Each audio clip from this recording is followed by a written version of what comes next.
നമ്മൾ ഇന്ന് ഈ വീഡിയോയിലൂടെ നോക്കാൻ പോകുന്നത് ഇന്ത്യയിലെ തന്നെ ഏറ്റവും ടെററായ വയലന്റ് ആയിട്ടുള്ള ചില സിനിമകളെ പറ്റിയാണ്. ലിസ്റ്റിൽ ആദ്യത്തേത് ഒരു തമിഴ് സിനിമയാണ്. ആ ഒരു സിനിമയാണ് 2005 പുറത്തിറങ്ങിയ അന്യൻ എന്ന സിനിമ.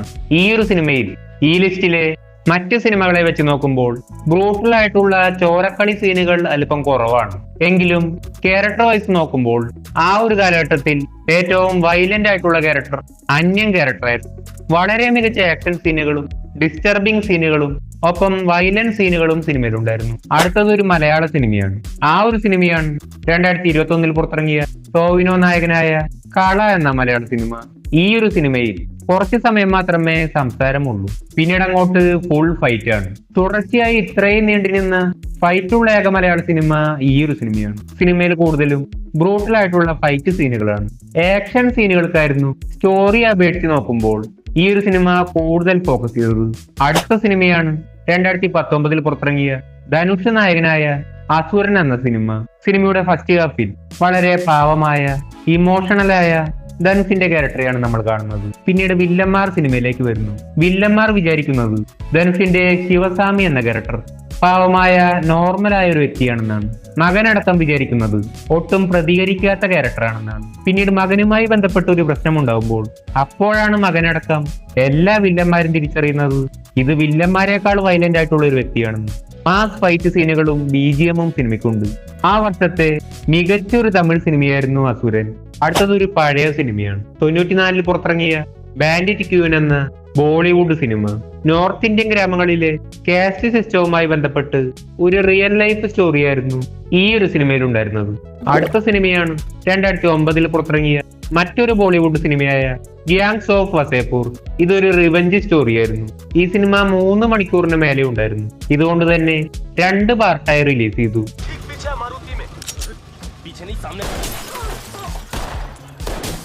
അടുത്ത സിനിമയും ഒരു ബോളിവുഡ് സിനിമയാണ്. ആ ഒരു സിനിമയാണ് 2014 പുറത്തിറങ്ങിയ ടിഡ്ലി എന്ന ഹിന്ദി സിനിമ. ഫാമിലിയിൽ നിന്ന് ഫാമിലിയിലേക്ക് വയലൻസ് പാസ് ചെയ്യുന്ന ഒരു പ്രത്യേക സ്റ്റോറി ലൈനായിരുന്നു ഈ ഒരു സിനിമയ്ക്ക് ഉണ്ടായിരുന്നത്. ബ്രൂട്ടൽ ആയ സീനുകളും ഇതിനോടൊപ്പം ഡിസ്റ്റർബിംഗ് ആയ സീനുകളും സിനിമയ്ക്കുണ്ടായിരുന്നു. അടുത്തതും ഒരു ബോളിവുഡ് സിനിമയാണ്. ആ ഒരു സിനിമയാണ് 2017 പുറത്തിറങ്ങിയ അജി എന്ന ബോളിവുഡ് സിനിമ. ഇത് വളരെ ഡിസ്റ്റർബിംഗ് ആയ ഒരു സിനിമയാണ്. ഒരു ഗ്രാൻഡ് മദറിനെ ബേസ് ചെയ്തുകൊണ്ടുള്ള ക്രൈം ത്രില്ലർ സിനിമയാണ്. അടുത്ത സിനിമയാണ് KGF. നമുക്ക് തന്നെ അറിയാം KGF സിനിമയുടെ സ്റ്റോറി ലൈൻ വളരെ വയലൻസ് ഉള്ള ഒരു ഗ്യാങ്സ്റ്റർ മൂവിയാണ്. റോക്കി ക്യാരക്ടറിന്റെ എൻട്രി തന്നെ വയലൻസിൽ നിന്നാണ് തുടങ്ങുന്നത്. KGF 1-നെ അപേക്ഷിച്ച് നോക്കുമ്പോൾ KGF 2 സിനിമയിലാണ് വയലൻസ് കൂടുതലായി ഉള്ളത്.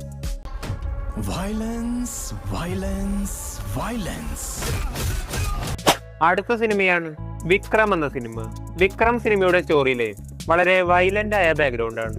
ഇതുപോലെ ക്യാരക്ടേഴ്സും വളരെ വയലന്റ് ആയ ബ്രൂട്ടൽ ആയിട്ടുള്ള ക്യാരക്ടേഴ്സ് ആണ്.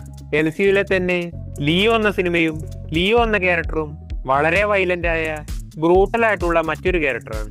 ഇവരെക്കാളെല്ലാം വയലന്റ് ആയ ബ്രൂട്ടൽ ആയിട്ടുള്ള മറ്റൊരു ക്യാരക്ടർ ഇനി വരാൻ പോകുന്നതേ ഉള്ളൂ. ആ ഒരു ക്യാരക്ടറാണ് റോളക്സ്.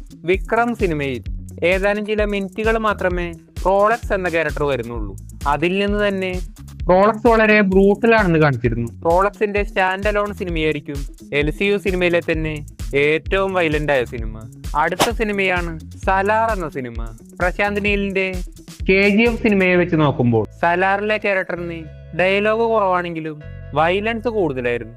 KGF സിനിമയേക്കാൾ കൂടുതൽ ബ്രൂട്ടൽ സീനുകൾ സലാർ സിനിമയിലുണ്ടായിരുന്നു.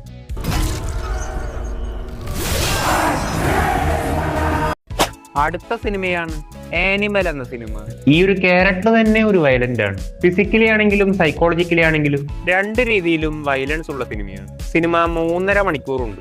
ഇതിൽ ഭൂരിഭാഗം സീനുകളും വയലൻസ് സീനുകളാണ്. അടുത്ത സിനിമയാണ് ജയ് ഭീം.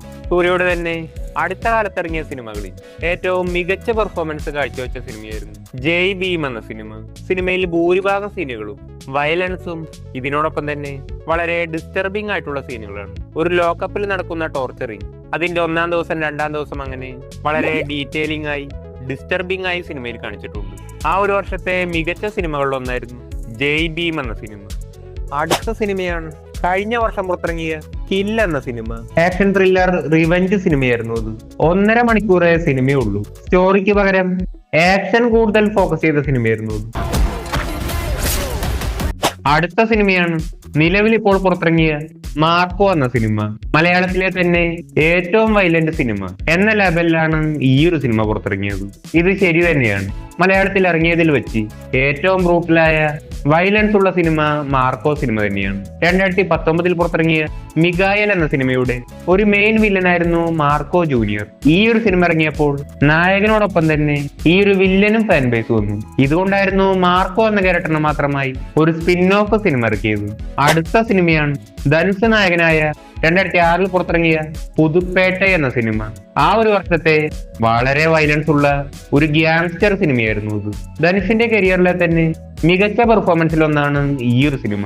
ഈ ഒരു സിനിമയിൽ നിന്ന് ഇൻസ്പയർ ആയി ഒരുപാട് തമിഴ് സിനിമകൾ ഇറങ്ങിയെങ്കിലും ഈ ഒരു സിനിമയിലായിരുന്നു ഏറ്റവും ബ്രൂട്ടൽ ആയിട്ടുള്ള വയലൻസ് സീനുകൾ.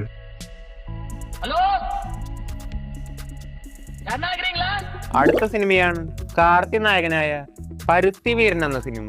ഈ ഒരു സിനിമയിലെ നായകന്റെ പേരാണ് പരുത്തിവീരൻ. അനാഥനായ നായകൻ ചിറ്റപ്പനായിരുന്നു വളർത്തിയത്. ചിറ്റപ്പന്റെ ഒപ്പം ചേർന്ന് കത്തിക്കുത്ത്, തല്ലി, ഗുണ്ടായിസം, അങ്ങനെ നായകൻ ചെയ്യാനൊന്നും ബാക്കിയില്ല. ബ്രൂട്ടൽ ആയിട്ടുള്ള തമിഴ് സിനിമകളിലൊന്നാണ് പരുത്തിവീരൻ എന്ന സിനിമ. അടുത്തതും ഒരു തമിഴ് സിനിമയാണ്. ആ ഒരു സിനിമയാണ് 2021 പുറത്തിറങ്ങിയ റോക്കി എന്ന തമിഴ് സിനിമ. ജയിലർ സിനിമയിലെ മകൻ ക്യാരക്ടറായി അഭിനയിച്ച വസന്ത് രവിയായിരുന്നു ഈ ഒരു സിനിമയിലെ നായകൻ. വളരെ ബ്രൂട്ടലായ മറ്റൊരു വയലന്റ് സിനിമയായിരുന്നു. അടുത്ത സിനിമയാണ് ഇതേ വർഷം തന്നെ പുറത്തിറങ്ങിയ തെലുങ്കിലെ GGVV എന്ന സിനിമ. ടർബോ സിനിമയിലെ വില്ലൻ രാജ്ബി ഷെട്ടിയായിരുന്നു ഈ ഒരു സിനിമയിലെ മെയിൻ ക്യാരക്ടർ. വളരെ ബ്രൂട്ടലായ റിയലിസ്റ്റിക് ആയിട്ടുള്ള വയലന്റ് സീനുകൾ ഈ ഒരു സിനിമയിൽ ഉണ്ടായിരുന്നു. ചെറുപ്പം മുതലേ ഫ്രണ്ട്സ് ആയ രണ്ട് മെയിൻ ക്യാരക്ടേഴ്സ്, രണ്ടുപേർക്കും രണ്ട് ബാക്ക്ഗ്രൗണ്ടാണ്. ഇവർ വലിയൊരു ഗ്യാങ്സ്റ്റേഴ്സ്, ക്രിമിനൽസ് ആയി മാറുന്നു. ഇവര് മൂലമുണ്ടാവുന്ന പ്രശ്നം ആ ഒരു സിറ്റിയെ എങ്ങനെ ബാധിക്കുന്നു എന്നായിരുന്നു ഈ ഒരു സിനിമയുടെ സ്റ്റോറി ലൈൻ. അടുത്ത സിനിമയാണ് രക്ഷ് ചരിത്ര. 2010 പുറത്തിറങ്ങിയ ബോളിവുഡിലെ തന്നെ ഏറ്റവും വലിയ വയലന്റ് സിനിമയായിരുന്നു രക്ഷ് ചരിത്ര എന്ന ഈ ഒരു സിനിമ. രണ്ട് പൊളിറ്റിക്കൽ ഫാമിലി തമ്മിൽ നടക്കുന്ന ക്ലാഷ് ആയിരുന്നു ഈ ഒരു സിനിമയുടെ സ്റ്റോറി ലൈൻ. വളരെ വയലൻസ് ആയ ഡിസ്റ്റർബിംഗ് സീനുകൾ സിനിമയിലുണ്ട്. വിവേക് ഒബ്രോയും സൂര്യയുമായിരുന്നു മെയിൻ ക്യാരക്ടേഴ്സ്. അടുത്ത സിനിമയാണ് 90 പുറത്തിറങ്ങിയ ശിവ എന്ന സിനിമ. ഈ ഒരു സിനിമയിലും വളരെ റിയലിസ്റ്റിക് ആയ ബ്രൂട്ടൽ ആയിട്ടുള്ള വയലൻസ് സീനുകളാണ്. അടുത്ത സിനിമയാണ് വിസാരണ എന്ന തമിഴ് സിനിമ. വെട്രിമാരനായിരുന്നു സിനിമയുടെ ഡയറക്ടർ. വളരെ ദാരിദ്ര്യം പിടിച്ച 4 ക്യാരക്ടേഴ്സ്. അവർ പാർക്കിലായിരുന്നു കിടന്നിരുന്നത്. അത്രയും ദാരിദ്ര്യമായിരുന്നു. ഒരു ദിവസം അവിടെ അടുത്തുള്ള ഒരു വലിയ വീട്ടിൽ മോഷണം നടക്കുന്നു. യഥാർത്ഥ പ്രതികളെ കിട്ടാതായപ്പോൾ ഇവരെ പോലീസുകാർ കള്ളന്മാരാക്കുന്നു. കുറ്റം സമ്മതിപ്പിക്കുവാൻ വളരെ ഭീകരമായ 3ാം മുറ പോലീസുകാരെടുക്കുന്നു.